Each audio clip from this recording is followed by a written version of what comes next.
복된 소식 아름다운 소리 AM 1590kHz 시카고 기독교 방송입니다.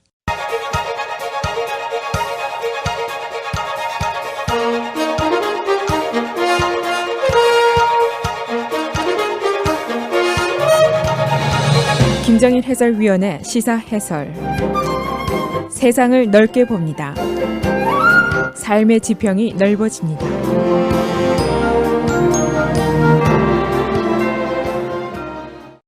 러시아의 미국 선거 건드리기 그 악몽이 다시 되돌아오고 있습니다.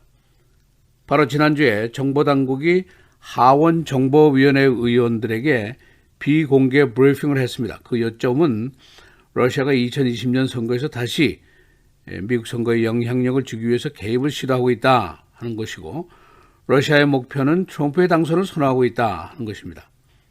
바로 4년 전 2016년도에 러시아가 meddling, 미국 선거에 개입하기 위해서 선거 제도에 해킹으로 침투를 하고 있다, 소셜미디어를 이용하고 있다, 공론 분열을 조장하고 있다, 이런 주장이 나왔었습니다.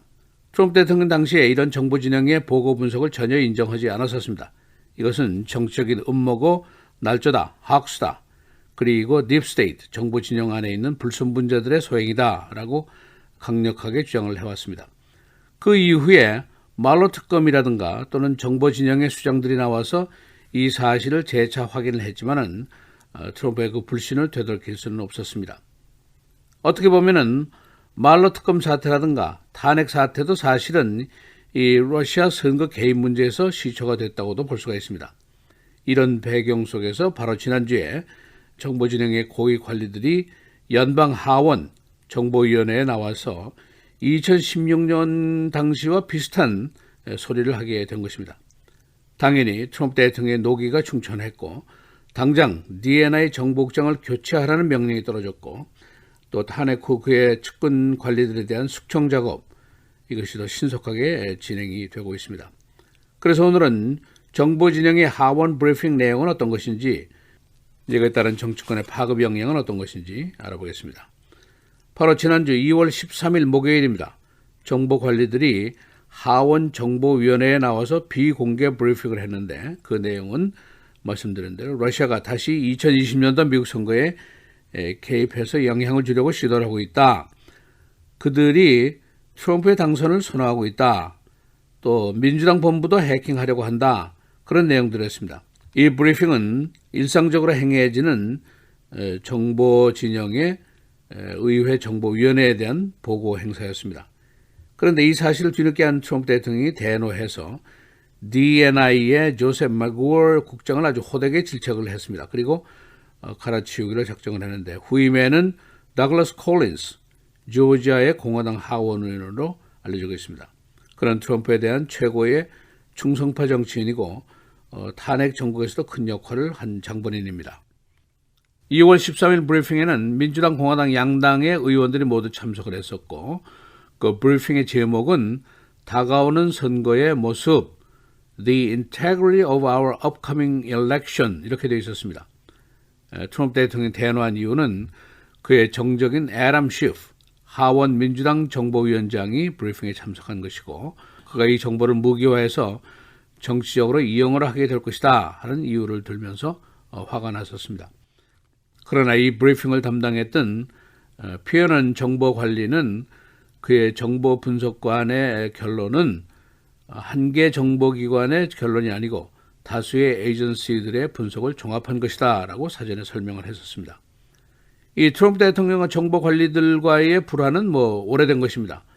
16개 정보기관이 모두 러시아에 메들링이 있었다라고 보고를 했지만은 트럼프 대통령이 이것을 인정하지 않았고, 또 정보기관 내 딥스테이트가 있다, 이 불순분자들이 만들어낸 허위 조작이고 헉스다라고 얘기를 했고, 그 이후에 멀러 특검 보고서에서도 러시아의 미국 선거 개입 보고가 있었지만 이것을 인정하지 않았습니다. 이 러시아의 푸틴은 전직 정보관리인 것은 모두가 아는 사실입니다. KGB의 고위급 정보관리였었는데, 러시아의 미국과 서방 세계에 대한 선거 개입 건드리기는 오래된 사례입니다. 유럽 측에서는 러시아의 군 정보기관의 해킹 사실을 공개 규탄한 적도 있었습니다만, 미국은 이것을 인정하지 않고 있습니다. 이 러시아의 수법은 국론을 분열시키고 상대국의 컴퓨터를 해킹을 해서 정보를 빼내가고 이 정보를 이용해서 자신들이 선호하는 후보를 지원하고 또 선거의 제도에 대한 불신을 심어주고 선거 결과에 대한 혼란을 야기하고 이런 여러 가지 다목적인 매들링을 시도해 왔었습니다. 이 브리핑 장소에서 공화당 측 의원들은 정보 브리핑을 하던 관리들에게 도전을 했습니다. 어떻게 러시아가 트럼프를 선호한다는 결론을 내린 것이냐.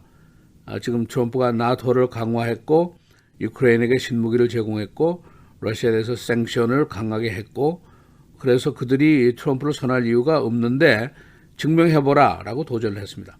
그러나 정보 진영의 이에 대한 답변은 비밀 처리로 되어 있습니다. 트럼프 대통령이 최근에 주요 부처에 있는 비충성파에 대한 숙청 작업을 계속하고 있습니다.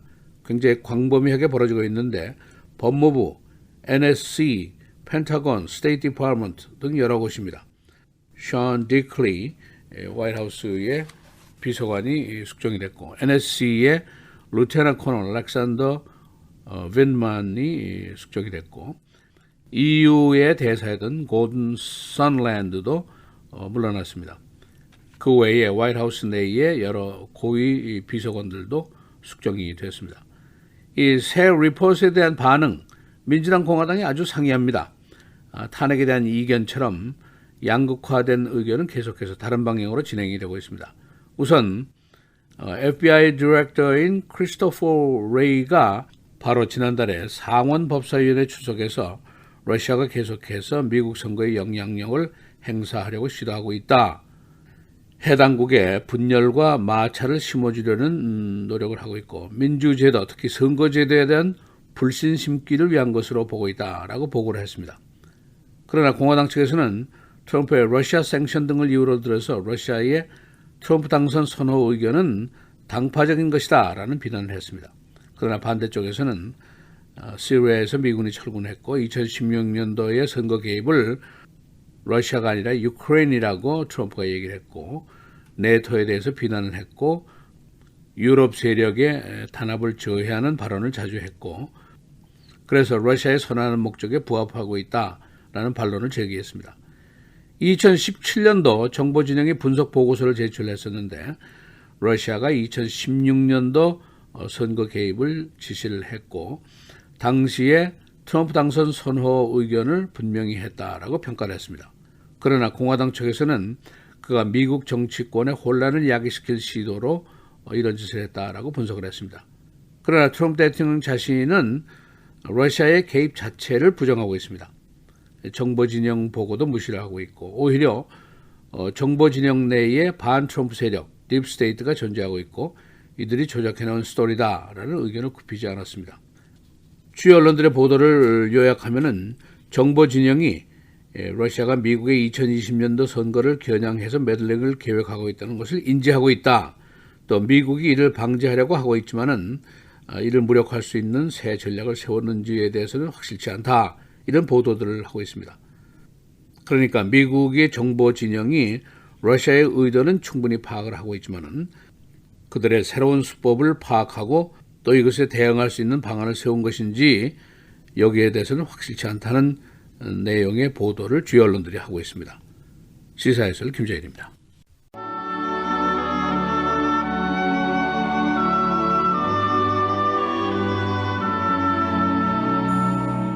다 흙으로 말미암았으므로 다 흙으로 돌아가나니 다 한 곳으로 가거니와 인생들의 혼은 위로 올라가고 짐승의 혼은 아래 곧 땅으로 내려가는 줄을 누가 알랴.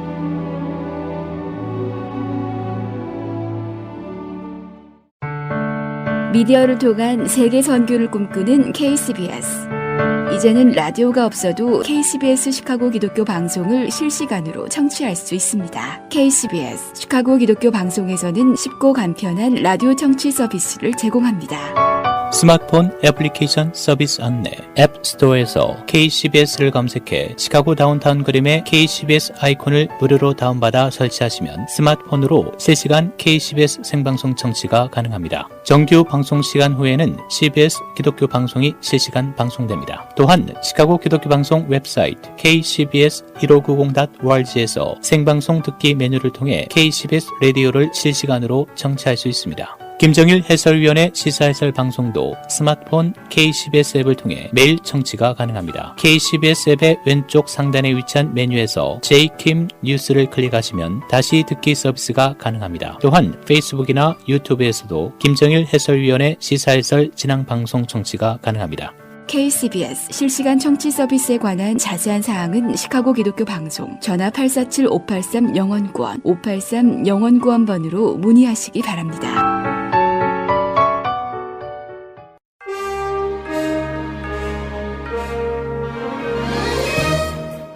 2월 21일 금요일 KCBS 헤드라인 뉴스입니다. 오는 11월 있을 미 대선에서 트럼프 대통령의 재선을 위해 러시아가 개입할 가능성이 있다고 정보기관이 경고했습니다.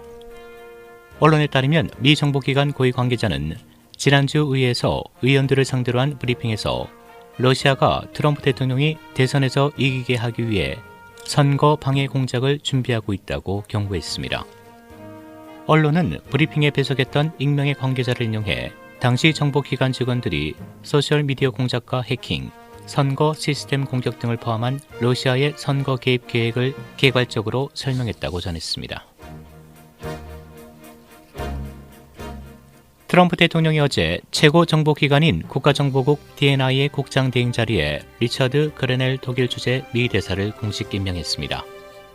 그러나 트럼프 대통령은 정식 국장으로 고려하는 인사가 따로 있다고 밝혀 3주 천하에 그칠 수 있다는 지적이 나오고 있습니다. 그레넬 대행의 임기는 3월 11일까지로 약 3주밖에 되지 않는다고 언론은 전했습니다. 트럼프 대통령은 더그 콜린스 하원 의원을 정식 국장 후보로 염두에 두고 있다고 언론에 말한 것으로 알려졌습니다. 트럼프 대통령이 기생충의 아카데미 사계 부문상 수상을 공개적으로 비판했습니다.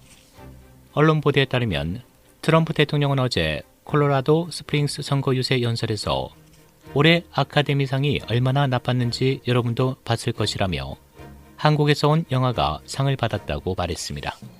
이어 대체 이게 다 무슨 일이냐, 우리는 한국과 무역에 관해 충분한 문제를 가지고 있다. 설상가상으로 그들은 기생충의 작품상을 줬다며 그게 잘한 거냐라고 말했습니다. 한편 기생충의 미국 배급사인 네오는 트럼프 대통령의 기생충 수상 비난 발언 보도에 대해 트윗에 이해할 만하다, 그는 자막을 못 읽는다고 짤막한 글을 올렸습니다. 러시아 스캔들 관련 위증 등 혐의로 재판에 넘겨졌던 트럼프 대통령의 측근 로저 스톤이 징역 3년 4개월을 선고받았습니다.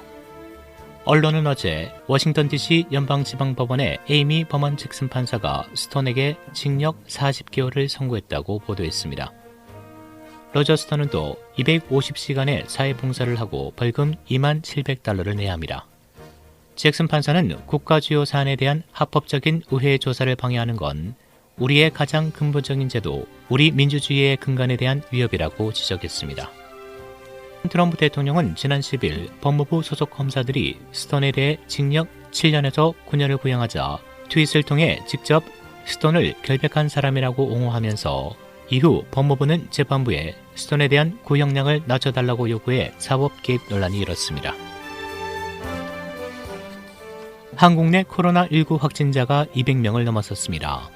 오늘 하루 추가된 확진자는 100명, 대부분 대구, 경북에서 나왔고 신천지 교회와 관련이 있습니다. 현재 한국 내 확진자는 204명, 사망자는 1명 추가돼 2명으로 늘었습니다. 질병통제예방센터가 신종 코로나 바이러스 확산에 대응하기 위해 일본과 홍콩을 상대로 1단계 여행 경보를 발령했습니다. 1단계 여행 경보는 주의 수준으로 여행객들에게 통상적인 예방 조치를 취할 것을 권고합니다. 한국의 경우 지역사회 확산이 일어난 것으로 판단되는 국가에 포함시켰습니다. 3명의 여성들이 한 남성을 길에서 구타하고 금품을 강탈했습니다. 미러키 지역에 거주하는 30대 초반의 여성 3명이 지난 주말 링컨파크에서 한 남성을 집단 구타하고 금품을 털어 도주했으나 경찰에 체포됐습니다. 배달되지 않은 우편물이 무더기로 시카고의 한 쓰레기통에서 발견됐습니다. 인근 주민들은 이와 같은 편지 등 우편물들을 발견한 후 경찰에 신고했습니다. 이 우편물들은 대부분 최근에 발송된 것들이었습니다. 듀페이지 카운티의 자동차 절도범은 폭행과 여성 스토커 등의 혐의로 경찰의 수배를 받고 있는 용의자였습니다. 경찰은 그가 제임스 홈스이며 마약 폭행 등의 혐의로 지명 수배된 용의자라고 밝혔습니다. 그는 아직 체포되지 않았습니다. 날씨입니다. 오늘은 어제보다 기온이 소폭 오른 맑고 추운 날씨 보이겠습니다. 낮 최고 39도, 밤 최저 27도. 내일 토요일은 기온이 더 오르면서 오전에 맑은 날씨 보이겠고 오후에 구름 많은 곳 있겠습니다. 낮 최고 48도, 밤 최저 32도. 주일 맑고 흐린 날씨 보이겠고 낮 최고는 52도로 다소 포근하게 느껴지겠습니다. 밤부터는 흐려지면서 비가 내리는 곳 있겠습니다. 밤 최저는 33도입니다. 다음 주 월요일 기온이 다시 내려가면서 비 또는 눈이 예상됩니다.